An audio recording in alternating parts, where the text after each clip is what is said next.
Dr. Daniel Vance was a smart man. Too smart for his own good, maybe.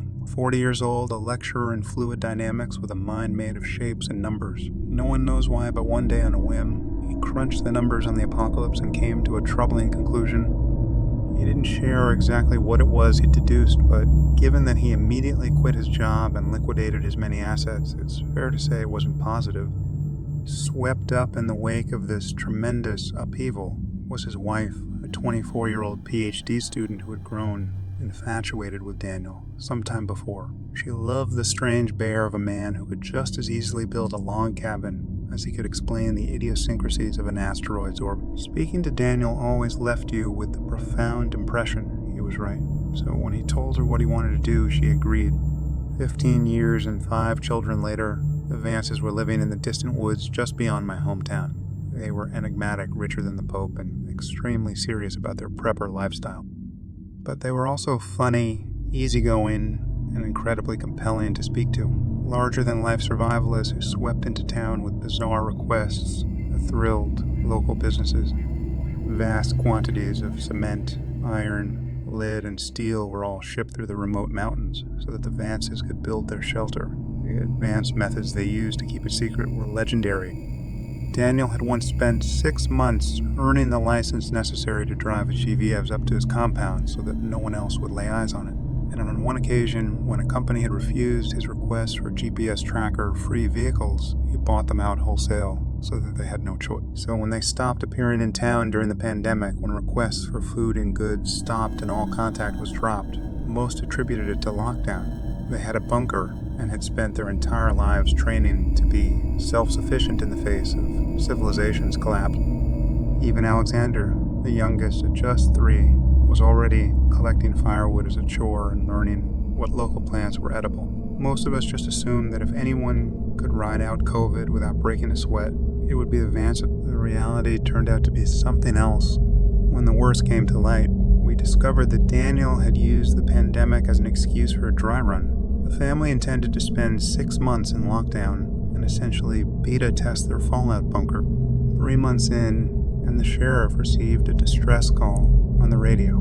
Coordinates were provided by the hushed voice of a sobbing child that most assume was Alexander, even though that's never been proven. The police arrived and found the bunker still sealed. It took hours for emergency responders to cut into the door. All the while, efforts were made to contact the family within, but to no avail. Once inside, police were left dumbfounded. There was no one to be rescued, no bodies, no survivors. There was evidence the door's locking mechanism had failed and trapped the Vances inside with no way out, but if so, where had they gone? Beds and cots lay everywhere with moldering yellow sheets, buckets close to hand with stains all around them. Some doors were barred, others smashed to pieces. There was even evidence of makeshift quarantines and, in places, what looked like violence. The police, usually a fantastic source of gossip, were not forthcoming until the town demanded answers and the sheriff was forced to offer only the barest of outlines. An outbreak of a waterborne illness had struck the Vances down not long after they were locked inside and unable to seek help. Rumors of contagion were overstated, fueled by the unrelated rise of COVID. Whatever contaminant had killed the Vances, it was non-organic in nature. No need to panic. The Vances' loved ones had been notified. The bunker was going to be demolished, and we could all put this terrible tragedy behind us. Of course, we still had questions, 1,000 of them. Why hadn't the family called for help? They had radios, computers, smartphones, too. They were survivalists, not Amish. And where were they? What had happened to their bodies? Why hadn't they simply left? We shouted these and more at the town meeting, but the police simply refused to comment. For most of us, the excitement lasted another week or two until we realized we weren't getting answers anytime soon. Besides, the pandemic was in full swing and most of us had other things to worry about. The tragic story eventually faded until it was just one of those awful things in the town's history that we didn't talk about. I was as guilty as anyone else of just forgetting about it. I certainly never expected to find the bunker out there in the woods, faded police tape still on the open door that hung wide open with scorch marks around the lock. It stood out in the woods like someone had cut a hole right in the fabric of reality. The darkness so deep and black it almost ached to look at, and the sight of it made my heart drop into my stomach.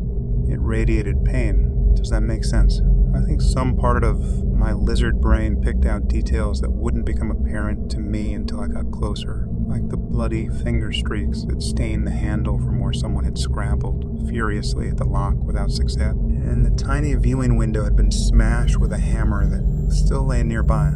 I needed only to glimpse it to imagine the family taking turns to stand there and scream into the woods, desperate for rescue. Under any other circumstances, I would have run, but I'd gone there looking for my dog, and my light revealed a few wet paw prints making their way down the dusty concrete tunnel. Half Bernese and half collie, Ripley is the sort of dog who trembles in my arms when a storm buffets the windows and needs his paws held when we brush him. I love him. I do not have much of a family or a wife or even many friends, but I have Ripley, and I could no more have turned around and gone home to an empty apartment where I would have to sob my grief away than I could flap my arms and fly.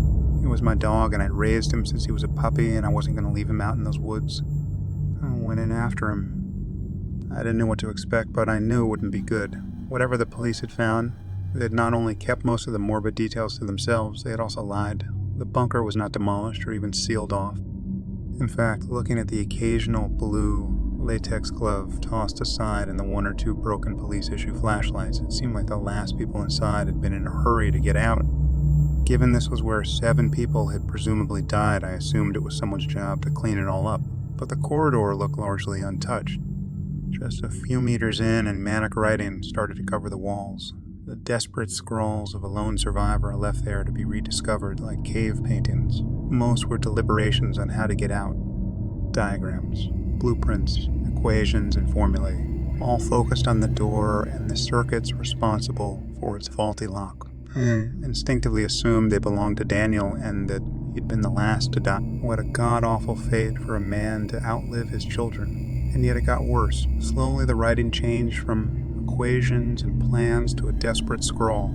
The same few phrases repeated over and over. 5 doors. 5, not 6. 6. Didn't make it. Didn't make it. 6 doors. It seemed like the kind of thing you'd find in an asylum. A psychotic rambling punctuated only by 6 paragraphs right at the end. Each letter was impeccably neat, and each small paragraph was topped with a beautifully drawn Christian cross. Elliot Vance, age 15, a gifted guitarist. He liked boys even though he thought I did not know. I loved him with everything I had.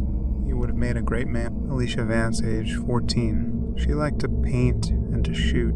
She had her mother's mean streak. It would have served her well in the future.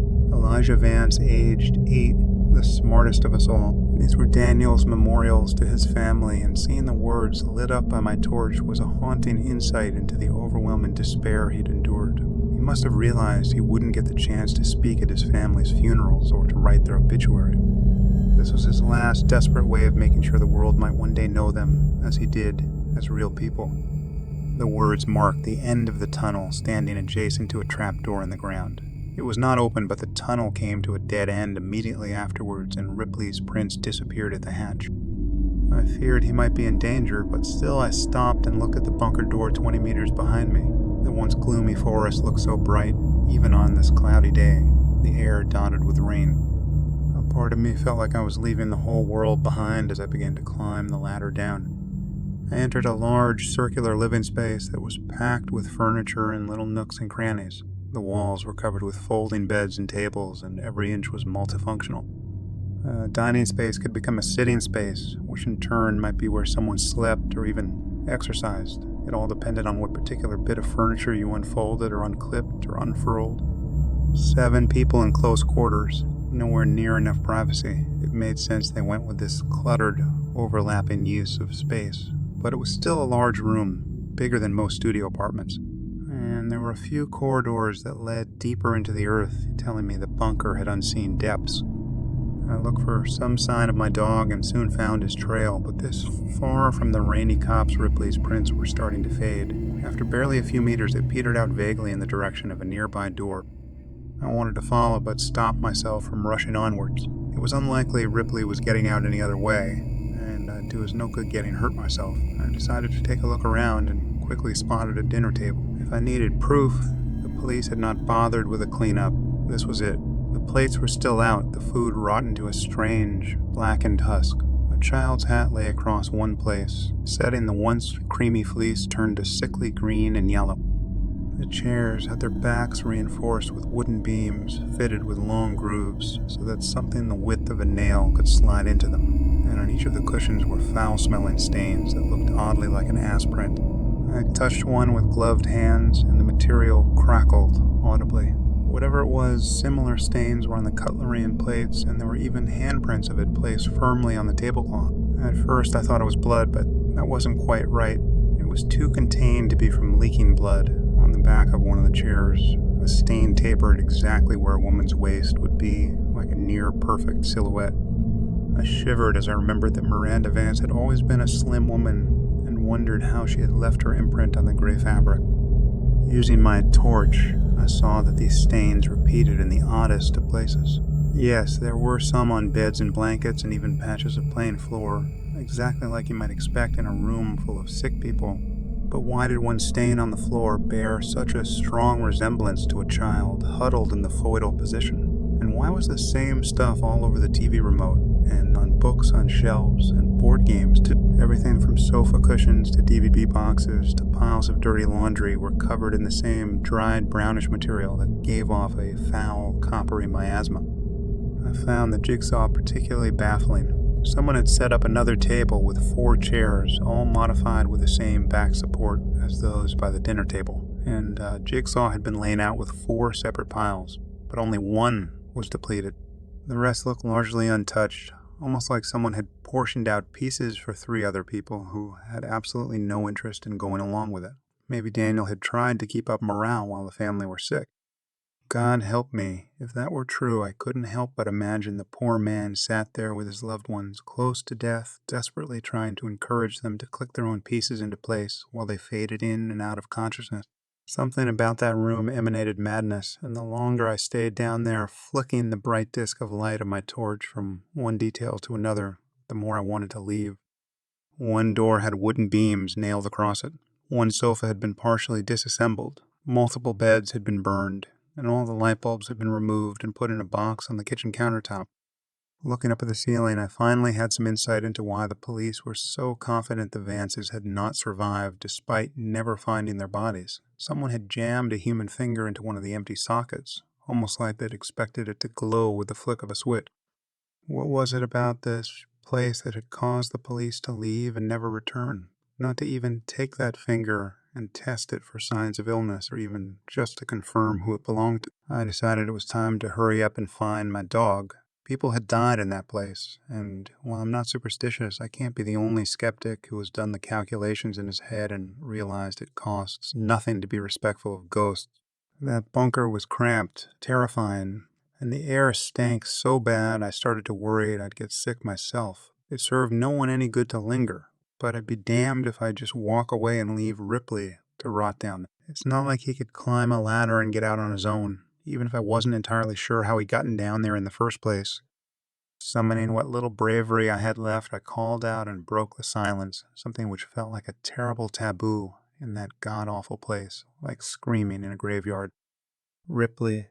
I waited and hoped to hell I'd hear the pitter-patter of his paws, but for the longest of moments there was only the kind of silence that makes you wonder if someone or something in the darkness is holding its breath, trying to look like just another patch of nothing, biding its time until you finally turn around and show it your back.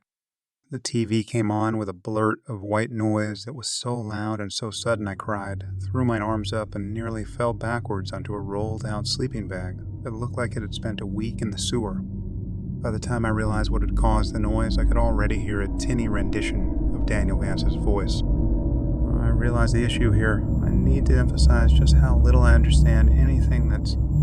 I frowned at the screen as I approached. It showed a greenish infrared view of the bunker with Daniel up front and the dinner table behind him. It was grainy and hard to see, but I could clearly tell that his family were sitting in those chairs. Miranda was first to fall ill. Looking back, it makes perfect sense. Miranda often went into storage to fetch food for cooking, and we found it behind one of the refrigerators. So that's... oh, shit. One of the figures in the background slumped onto the table with a loud clank and sent a plate spinning off onto the ground. Shit, Daniel muttered as he got up and grabbed the woman by the shoulders and sat her upright. Miranda never did like my cooking. He snorted a laugh as he fussed with something at the back of the chair. The rods are much better than tape. All those hours spent taping them upright to the chairs never worked. But the rods, they fit right into the spine, and with a little modification I can just slot them into the chairs. That way everyone is able to join in for dinner. I'm working on something similar for family game night. Daniel wandered over to the camera, and with a grin, he lifted it from the tripod and scanned the dinner table. What I saw nearly made me drop my torch. His family were long dead, gaunt faces, missing noses, lips that had receded to reveal awful grins. These were corpses, plain as day, even when viewed through such a low-resolution image. The only thing that made them seem remotely alive was the way their eyes still reflected the infrared back so that they glowed in the dark. And yet Daniel seemed oblivious to it all. He tousled Elliot's hair, kissed his wife on the cheek, run a hand across one young girl's shoulder. He even picked the young Alexander up from his high chair, and I assume he coddled him. I don't know for sure because I looked away, unwilling to see the poor boy up close. Eyes averted from the screen, I couldn't help but pan my torch across to that same dinner table and shiver as I finally realized what all those stains were. Not quite blood, but close, liquefying flesh. Left alone for months, Daniel had not put his family's bodies to rest. Instead, he had moved them around from place to place and puppeted them, living life as if nothing had really changed. Looking at where those stains had settled, I saw a clear pattern emerge. He had put them to bed. He had set them dinner. He had propped them up to watch TV or gave them their favorite books. They even sat there as lifeless husks while Daniel waited for them, complete a fucking jigsaw. The idea horrified me to my core. Back to work. It's obviously not part of the original designs. No room on the other side, not on the blueprints. Elliot didn't believe me, and why would he? I made every inch of this place, but I did not install that door in storage on the bottom level. I checked the cameras and some of the photos I took during the build, and the wall is just blank. But the door is there now, and it must lead somewhere. I don't know when or why it opens, but it does, and the next time I'll be ready. Because I have to know what's on the other side and why it did this to us, alone down here, often all asleep at once. Anything could have slit our throats and been done with it, but it didn't. It took its time, and I have to know why. It took our radios and computers and phones, one by one, none of us noticing until it was far too late. I kept telling the kids they needed to take better care of their things, and even as they complained, I just assumed the phones were lying behind some shelf. Where else could they go in a locked bunker? But it wasn't the children at all. Looking back, there are so many signs. Who kept taking away the lights? Who kept draining the batteries in our torches? How long did we live with it before we finally realized we weren't alone? Was it here every step of the way? A door out of nothing that leads to nowhere, at least most of the time, because I know for a fact it does not always open onto a blank wall. There is something behind it. I can hear it shuffling around in there, wet breath rattling in its lungs. A horrible sound I hear roaming these halls when it thinks I'm asleep. I listened to Daniel, fascinated by this strangely compelling rant when movement caught my eye.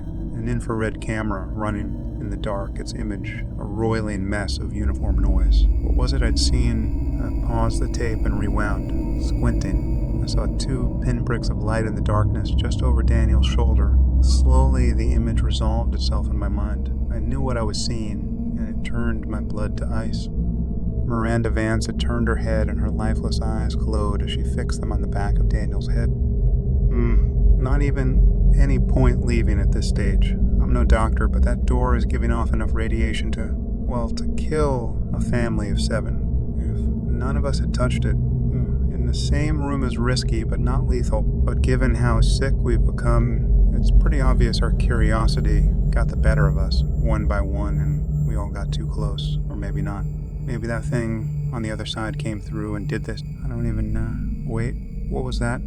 Daniel turned and the camera stopped recording. The image it froze on was of a lone man, bright as a star in the camera's lens, facing off against unknowable darkness broken only by 6 pairs of white, glowing eyes.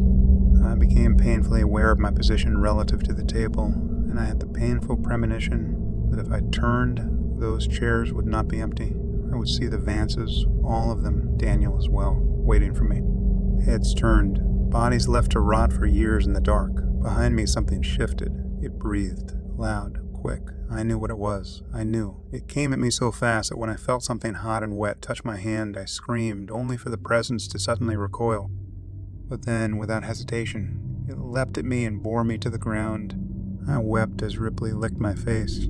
He was shivering and, worst of all, silent, which was not normal. He was not a quiet dog, not when greeting me and not when excited like he was now. But whatever he'd seen down here, he clung to me and dug his paws into my shoulders like he wanted to be cradled over the shoulder, something he has been too big to do for years. "Oh, you fucking idiot," I cooed in a soft whisper, and even in the dark I could feel his tail wagging. Joking aside, I felt nothing but relief at finding him. Let's get the hell out of here. I picked him up, straining a little under the weight, but refusing to give in to tired muscles, and made for the ladder. It wasn't easy climbing the 3 or 4 rungs to the hatch, but I managed it and gave the hatch a shove.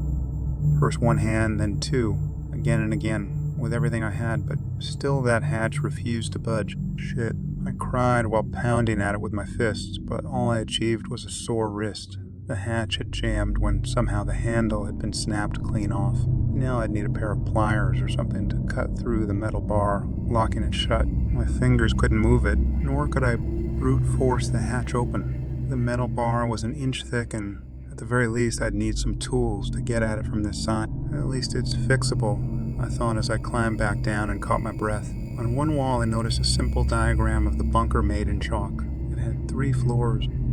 The bottom was storage. Daniel had mentioned that before, and I noticed that he had drawn through it with a large red X, and the top floor was labeled quarters, where I stood now. But the middle floor was labeled workshops, and it was there I realized that I'd find what I needed. There was one door that opened onto a concrete stairwell, and standing at the top, I shone my light down the spiraling guardrails, unsure of what it was I hoped to see. There were only harsh shadows, and the sense of something foul rising up on the air, a smell that tickled my throat and burned a little in my lungs. Had the police even gone down this far? Had they seen what I'd seen on that TV and just left? Somehow I thought it was unlikely that it had been enough to send the entire sheriff's department running. So was it something else that had done it? Something that had been enough to terrify dozens of armed men? Something that was almost definitely down there. The door. I went down quietly. At first I considered leaving Ripley behind, but after losing him the first time I decided I'd rather risk it just to know that he was right next to me. Besides, he was being quieter than I was, and I didn't feel much like going down those stairs on my own. He accompanied me with only the quiet click-clack of his paws on concrete, a sound I found deeply comforting as I barely managed to keep my torch from shaking in my hand and my breathing steady. Down one floor and I found the workshop exactly as you might expect. A large space filled with generators and fuel and water tanks and boilers and heaters and pretty much anything and everything that you'd need to survive but which you couldn't put outside due to fallout. Wires, pipes, and tubes ran from one end of the room to the other, and even years later, most of the machinery still hummed in the pitch-black emptiness, an idea I found deeply unsettling. Taking one look at that strange tangle of harsh shapes and industrial figures looming out of the walls and floor, I shivered and looked around, quickly finding a small area Daniel had cordoned off for his own use. About a fifth of the total floor space, there was a large workbench and some seriously high-end machining equipment, all very well used. Lathes, buzzsaws, drills, belt sanders, welding torches. Everything a man needed to do, it himself. And Daniel had been busy. I'm not sure exactly what it was he'd been working, but there was an arm on the bench that sat atop a pile of papers that had slowly turned brown over the years until the whole thing looked like it had been soaked in tobacco spit. On the whiteboard was a faded but still visible diagram of what looked to me like a ball and socket joint. I thought of the tape of Daniel's little mechanism to keep his family upright, and then looked at the arm and suppressed a momentary gag reflex. I don't know if Dan had been working on posable limbs or just a way to put the decomposing remains back together after they'd started to fall apart, but the size of the arm suggested a pre-teen child, and he left it out on the surface like it was a disassembled clock. It was also missing a finger. Just how fucking crazy was he? I wondered as I pinched my nose with one hand and began overturning boxes, looking for a hefty pair of pliers or maybe a hacksaw. Ripley backed away from the noise, but once I made sure he wasn't going anywhere, I carried on, grabbing and pulling at box after box, hoping I'd find what I was looking for. Anything to break that fucking metal bar. In the end, I managed to get a pair of bolt cutters, a crowbar, and a heavy-duty pair of pliers. One went in my pocket, one went down the back of my jeans, and the other was clutched in my fist, too large to be tucked away in my clothes. The bolt cutters felt hefty in my hand, which was a bit of comfort, but that feeling didn't last long. Something moved in the darkness, out there in the twisted jungle of shadows cast by all those pipes and wires that ran from one machine to the next. A figure moved, thin but unmistakably human in its outline. I couldn't help but remember what I'd seen on that tape. Surely it couldn't have been real. Maybe Daniel had rigged something up, some fishing wire and a motor maybe. The idea that those bodies had been moving on their own. I couldn't be sure of that, could I? It was a frightening idea, one my mind had latched onto out of sheer panic. That was all. And then I saw them, a pair of white pinpricks reflecting back at me from the depths of that cluttered room. Ripley, already behind me, head nuzzled into my leg, pushed even closer against me and let out a barely audible whine under his breath. The behavior of a dog who was terrified, close to pissing himself with fear. Just a bit of metal, I told myself, as the light shook so violently in my hand I struggled to see straight. Just two shiny bits of metal. They blinked and began to come towards me. If I had any doubts left, they were dispersed by the sight of a pale white hand emerging into the light. I ran straight to the stairs and went to climb them, but only 1 or 2 steps in, and I saw something gripping the handrail on the top floor. A moldy clump of flesh, only just recognizable as a fist. The flesh withered until the fingers were basically bone. Without meaning to, I brought my light up out of habit, and I saw the bloated face of a hairless corpse glaring down at me. I couldn't even tell you if it had been a teenage girl or the 60-year-old Daniel. Either way, I instinctively turned and found another body shambling towards me out of the workshop. I was trapped, nowhere to go. By the feel of warm fluid on the back of my leg, I could tell Ripley had finally pissed himself, an adult dog tail between his legs, shivering like a puppy and desperate to be picked up. God, I needed him to just stay together for a little longer. I couldn't take him in my arms, but I couldn't leave him behind either. With nowhere to go, I ran down and entered storage. There was the temptation to stop once I hit the bottom. Down here the air was thicker, and the sounds of my breathing were muted, somehow distant. But I only had to look back up to see 3 pairs of eyes glaring down at me, so without giving any of it much further thought, I barreled down the corridor and stumbled onto a door at random. Opening it, I saw what looked like your standard storage room, only most of the shelves had been overturned and the food left to rot on the floor. 1 or 2 shelving units were still upright, though, and their shelves were covered in tall, opaque boxes that made them a fantastic hiding spot. That, I decided, would have to be where I crouched down and turned off my light. I was already inside when I realized that wasn't all that was in there. The door almost looked normal. I could see why Daniel must have been confused by it, because it looked a little bit like all the other doors down there, but it was different too. It was too tall and too wide, about 1.5 feet off the ground, and the metal rusted in its entirety like it had aged out of sync with everything else down there. All around the jam was a profusion of wet soppy moss like the kind you find hanging off trees in a swamp, and every few seconds the door would leak something strange and oily, like the kind of thing you find in a parking lot on a rainy day. Of course, that wasn't too strange in itself, but the leak was horizontal, defying gravity, so that every few seconds a large glob of the stuff would whip across the room and slap into the wall, opposite creating a puddle about the size of a man that defied all reason. Remembering Daniel's words about radiation, I instinctively inched away from this puddle and the door on the opposite wall, backing myself into the darkest, quietest corner I could while I pulled Ripley behind me and hoped to hell he wouldn't give me away. Once I was in there, I turned off my light and waited. It must have taken longer than I'd thought to hide spot, because it was barely 2 seconds later when a few figures entered the room. It was pitch black after I'd turned off my torch, but they made enough noise to let me know that at least 2 of them had stumbled in after me. I stayed there, unable to see anything, not sure if they were heading straight for me or just getting ready to leave, forced to hold out and let luck decide my fate.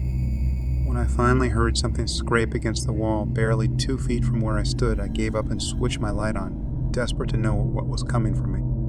The sound had been terribly misleading. Daniel Vance was no more than 6 inches from my face. "Get out," he hissed from a toothless and cracked mouth. A living corpse just like the others. Somehow a flash of intelligence remained in those wide, terrified eyes. And then I heard it. the creaking of a door, and without even thinking, I turned the light and saw it on the wall. I saw it open, and behind the strange steel there was more than just plain old concrete. Much more. I saw a raging gullet of mass, a ringed tube of pulsing muscle lined with teeth the size of hands, a spiraling descent into madness. Hot-footed air washed into the room, buffeting me and the rotting corpses, all of us paralyzed by what we were seeing, even if for most of the figures beside Daniel and myself, they didn't have eyes to see with. What the fuck? I muttered, unable to take my eyes from the flesh tube beyond that doorway. It's coming, Daniel whispered as he grabbed me with one fist and hurled me out of the room. I hit the floor and skidded along a slick fluid left by the Vance's footprints, the smell of which turned my stomach. Perhaps the worst detail was that it was cold. I don't know why I just expected whatever oozed them off them to be feverishly hot, but it wasn't. It soaked my shirt like I'd fallen into a muddy puddle. It's coming. His voice wasn't Daniel's. I couldn't say for sure, but it sounded like a child's whisper. One by one, the bodies shuffled over to the open door and knelt before it. I don't know why, but I got the impression the others had lost pretty much everything left of their minds, but Daniel remained aware. He looked back at me once more and spoke before he pressed his head to the floor in supplication with the others. The only thing we did wrong was being here for it to torture. It didn't need a reason, just an opportunity. Leave. It won't let us go. It won't even let us die. It won't even let us die. And if it catches you, it won't let you go either. His forehead kissed the dirt, and then something reached through the door and gripped his head in its palm, the way you or I might pick up an apple. In full panic, I ran over and grabbed my dog and the bolt cutters, and I ran like my legs were pistons, machines whose signals of exhaustion and fatigue could not slow me down or cause me to fall. I had to move. I had to leave.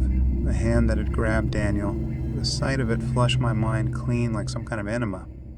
It hurt to see the image replay in my mind, but there was nothing else in my head echoing around except the sight of fingers with one too many knuckles and nails as large as a smartphone. I reached the top floor and nearly collapsed from breathlessness, but I wouldn't let myself stay down for long. I crawled over to the ladder and climbed up and immediately went to work trying to cut the metal up. It was hell with just one hand, the other clinging to the torch that I kept frantically pointing at the door behind me. And it wasn't long before I fumbled one too many times and dropped my only source of light. No, I'm mute, but there was no time to look for it. I had to get out, and I had to get out fast. I couldn't see, but I was sure I could hear something climbing up those stairs. Not the steady thump-thump of human feet. No, this was different. This was a rapid pitter-patter of a spider, maybe. Something with hundreds of feet or hands, or God knows what, skittering along the floor and walls and ceiling, pulling itself along with a body whose mere shape would offend God. Using all my strength, I leaned hard on the bolt cutters, and at last the bolt gave. I threw the hatch open and got just enough ambient light to see Ripley hovering at the bottom of the ladder, growling ineffectually at the doorway. I crouched down, scooped him up, and fled up the ladder so quickly that my muscles turned to jelly at the top and I fell over onto hands and knees. But still, I was out. The long corridor covered in writing was ahead of me, and at the very end a doorway capped now by the tired blue light of a full moon. Ripley needed no encouragement. He whipped down the corridor with canine speed, and I followed at a broken and stumbling crawl, eventually shouldering past the open door and collapsing onto the forest floor. For a few seconds I drifted in and out of consciousness, but when I looked up and saw the canopy overhead moving, the branches backlit by a full moon, I snapped awake and glared down at something gripping my ankle. The hand had reached out of the dark and seized me and was slowly dragging me back into the earth below. Whatever it was, most of its body lurked out of sight in the shadows behind the doorway, but the hand that crushed my leg was the size of my torso, with an arm that looked like it belonged to a mole rat. I struck it with my own fist. I dug my nails in. I cried and kicked and screamed, but nothing could stop it. From behind the door, something like a face grinned and leered at me with joy. It was taking its time, sure enough, pulling me in so slowly that it gave my mind all the time in the world to appreciate the nightmare that awaited me. I think if, in that moment, you'd given me a gun, I would have shot myself because God help me I couldn't escape the look in Daniel's eyes, how he'd knelt to worship this thing like a man who knew that hope or pride or joy or anything with even a hint of goodness to it was so far out of reach for. It might as well be a dream. How long was this thing going to keep them down there?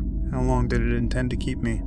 I wept like a child, feeling like my mind was slowly cracking as I tried everything to stop that fucking pulling me into the shadows. I kicked at the earth. I dug into it using my hands, looking for a root or a pipe or anything to hold on to. Nothing I did would slow it down. I was no more than a foot from the doorway when Ripley reappeared.